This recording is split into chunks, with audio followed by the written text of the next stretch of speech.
அந்த நடிகர் விஜய் என்பவர் தனித்துவமாக அவராலேயே வெற்றி பெற முடியாது என்று நான் சொன்னேன். இப்பொழுதும் அதுதான் நடந்திருக்கிறது.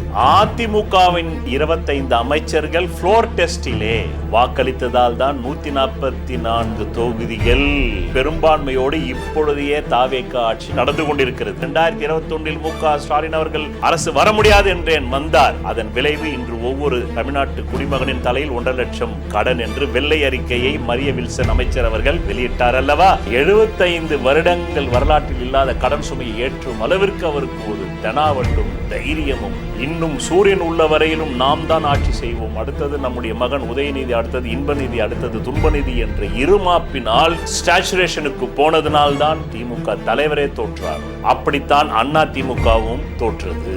இனி இந்த 2 கட்சிகளும் மீண்டும் உயிர்ப்பித்து எழுமா என்றால் விஜய் அவர்கள் செய்யக்கூடிய தவறுகளினால் 100% எழும்.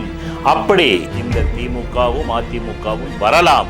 இல்லை என்றால் ஒரு புதிய சக்தி நாளைக்கு ஒரு புதிய கட்சியாக வந்து கூட தற்போதைய முதல்வர் விஜய் அவர்களை வீழ்த்திவிட்டு அவர்கள் அரியணையில் முதலமைச்சராக அமர்வார்கள். உங்கள் வாழ்க்கையில் விடை காண முடியாத கேள்விகளுக்கு விடை சொல்ல வருகிறார் The one and only Hat-trick Success Astrologer in India. ஜோதிட சத்குருஜி மெஹரு தன் சுய ஜாதகத்தின் மூலம் விழிப்புணர்வு பெற்ற ஒரு மறைபொருள் ஞானி. உண்மையான நீச்சபங்க ராஜயோகம் புத்தருக்கும் இருக்குதுங்க. சனி அதுதாங்க உண்மையான நீச்சபங்க ராஜயோகம். நீங்க ஒரு ராஜாவா இருந்தா கூட 2200 ஆண்டுகள் கழிச்சு உங்களை பேச மாட்டான். எந்த ராஜாவை பத்தி நம்ம பேசுறோம்? பல ராஜ வம்ச வாரிசுகள் எல்லாம் போயிட்டான். ஆனா புத்தருக்கு இன்னும் கோயில் கட்டுறான். 7 நாடுகள் அவரை ஒத்துக்கொண்டது, சைனா, ஜப்பான். அதுதான் உண்மையான நீச்சபங்க ராஜயோகம். அதனால் திரைத்துறையில் வரக்கூடிய அந்த உச்ச நடிகர்கள் எல்லோருமே உங்களை காப்பாற்ற மாட்டார்கள். ஆகாயத்திலிருந்து நீங்கள் எந்த மெசையாக்களையும் தேவதூதனையும் உங்களை காப்பாற்ற மாட்டார்கள். உங்களை காப்பாற்ற கொள்ள வேண்டும் என்றால் நான் அனுபவித்த, என்னை அறிந்ததின் பயனான அனுபவத்தில் சொல்கிறேன். உங்கள் ஜாதகத்தில் ஏதோ ஒரு கிரகம் வலுப்பெற்றிருக்கும். அந்த கிரகத்தின் திறமையை வளர்த்து கொள்ளுங்கள். நாளடைவில் நீங்கள் ஒரு தன்னிறைவான, மனநிறைவான, பொருளோடு கூடிய அருளுக்கான ஒரு வாழ்க்கையை உருவாக்கி கொண்டு அந்த பொருளோடு கூறிய அருளுக்கான காலப்பாதையில் செல்லுங்கள். மேலும் நீங்கள் கேட்ட கேள்வியில் அது உண்டு.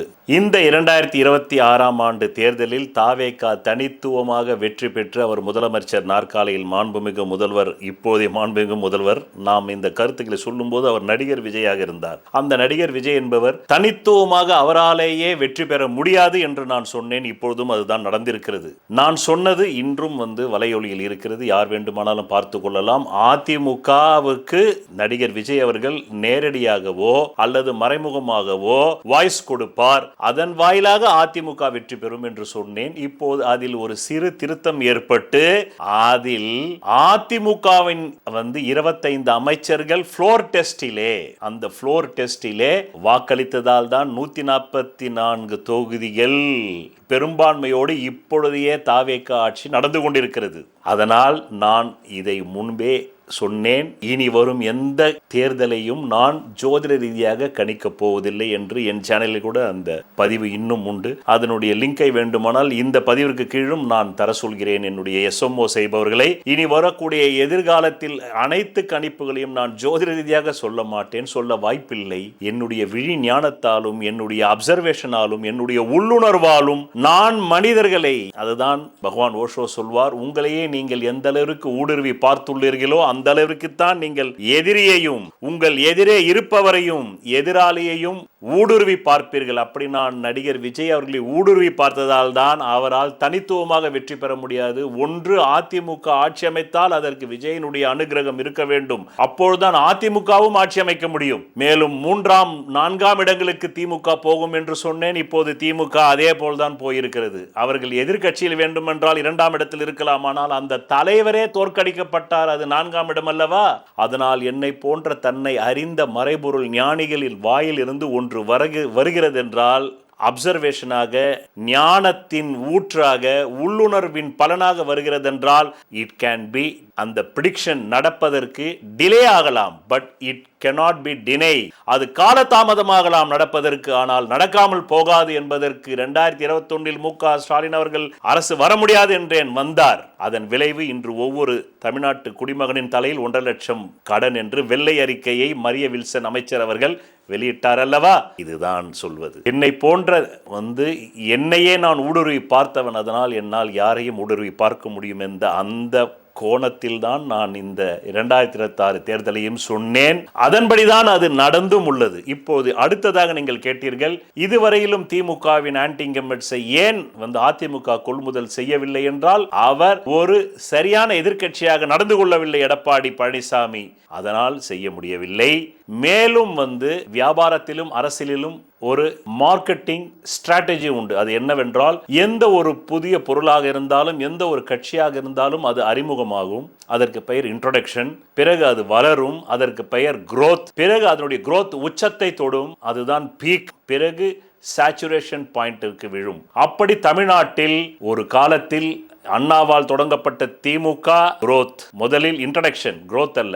அந்த திமுக முதலில் துவங்கப்பட்ட போது ஆமாம் அது இன்ட்ரோடக்ஷன், அறிமுகமானது தமிழ்நாட்டு மக்களுக்கு. பிறகு அது growth வளர்ந்தது.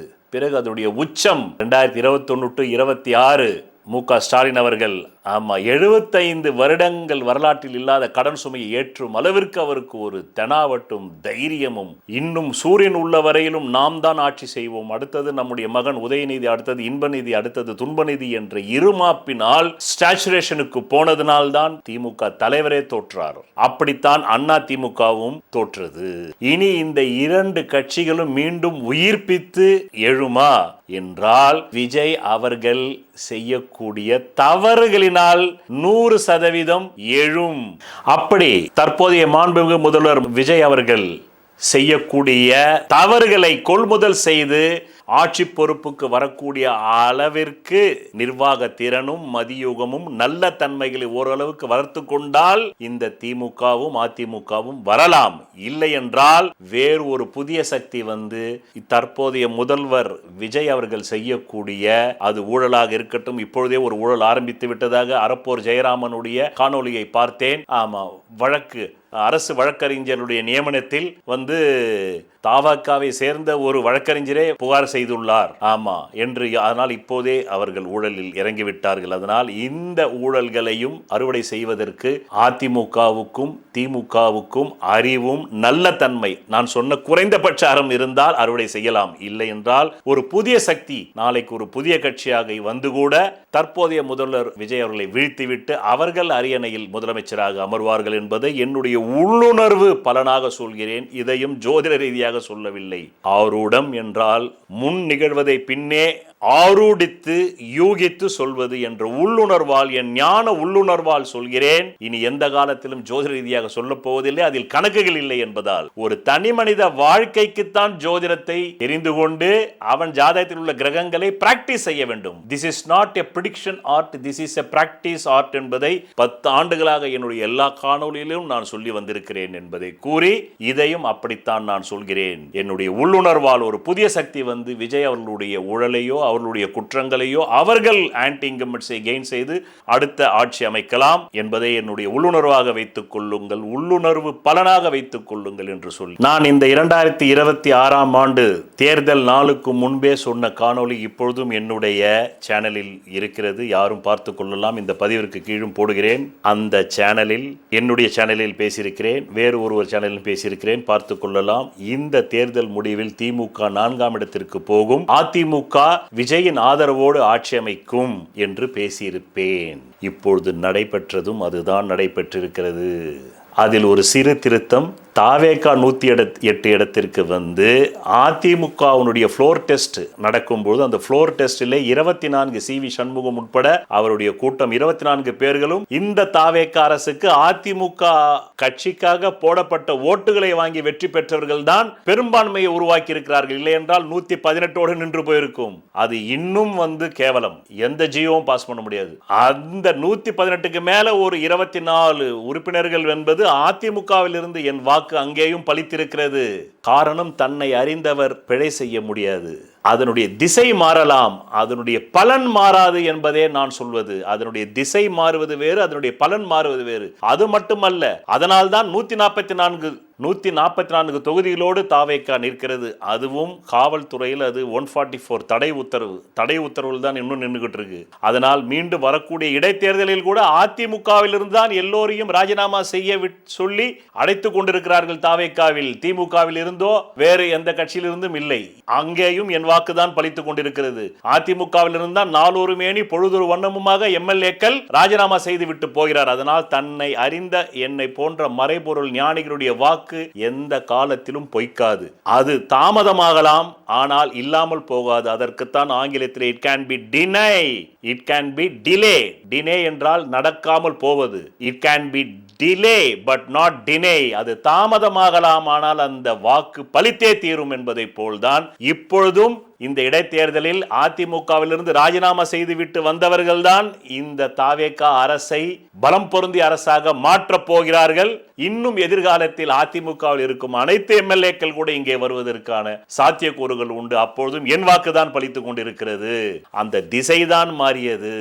அதற்கு காரணம் அந்த அதிமுக கட்சியின் தலைவர் எடப்பாடி பழனிசாமி 2021 26 வரையிலும் திமுகவை தட்டி கேட்காததும் மக்கள் பிரச்சனைக்காக போராடாததும் தான் காரணம் என்று சொல்லி எப்பொழுதும் தன்னை அறிந்த மறைபொருள் ஞானிகள் ஏதாவது ஒன்று சொல்கிறார்கள் என்றால் அவர் வாயிலிருந்து சும்மா வராது. அதனால்தான் ஜோதிடனுக்கு தெய்வஞன் என்று பெயர். தெய்வம் உரைப்பதை கேட்டு உரைப்பது. தெய்வம்னா உடனே உருவ கடவுள் அல்லாஹ் இயேசு முருகன் நினைச்சுக்காதீங்க. பிரபஞ்சம் என்ற தெய்வீகம் இறைமை உரைப்பதை உணர்த்துவதை உள்வாங்கி பேசுபவன். அப்படித்தான் நான் இதுவரையில் எல்லா பலன்களையும் சொல்லியிருக்கிறேன். ஹேட்ரிக் சக்சஸும் கொடுத்திருக்கிறேன், பென்டா சக்சஸும் கொடுத்திருக்கிறேன். 5 சக்சஸ் கொடுத்த ஒரே ஜோதிடனாக உலகத்தில் இருக்கிறேன். இனியும் நான் அப்படித்தான் இந்த பிரபஞ்சம் உரைப்பதை உணர்ந்துதான் என்னுடைய ஜோதிட பலன்கள் என்றும் வரும் சாதாரண கிளைண்ட்டுகளுக்கும் பலித்திருக்கிறது, இனியும் பலிக்கும் என்று சொல்லி நன்றி, வணக்கம்.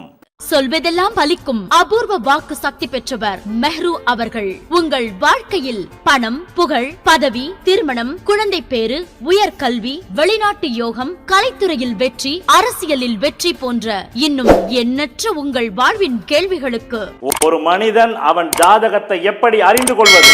கான்டாக்ட் ஜோதிட Sadguruji Mehru. Address Quality Complex, first floor, new number 45, wall number 12, Arunachalam Road, Saligramam, Chennai 93. Phone 044237607772. Contact 9952959962, 98409 57612. Website www.srimeheru.org.